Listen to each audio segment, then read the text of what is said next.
Баршаңызға сәлем достар, сіздермен бірге Әсел Жұмабекқызы каналыма қош келдіңіздер. Бүгін сіздерге баялдыдан жасалатын көкөністер қосылған салаттың рецептін ұсынамын. Бұл салат өте дәмді, ерекше болып шығады. Толық рецепт видеоның астында қалдырамын.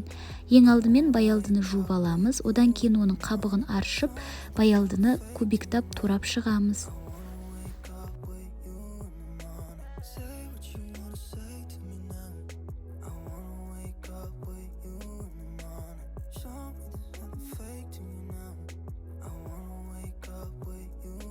Шұңғылдау ыдысымызға су құйып, оған тұз қосып, барлық туралған баялдыны 30 минутқа сол суға салып қоямыз. 30 минут өткеннен кейін баялдыны судан шығарып кептіреміз. Одан кейін оның үстіне крахмал салып, жақсылап араластырып, қызып тұрған майда баялдыны қызарғанша қуырып аламыз.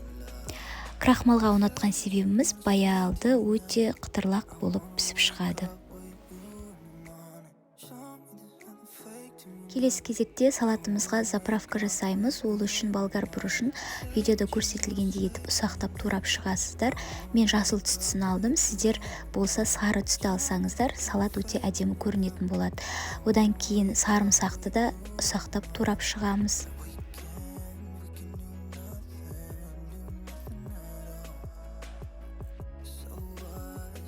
Туралған болгар бұрышы мен сарымсақтың үстіне осындай кисло-сладкий соус қосамыз және жақсылап араластырамыз.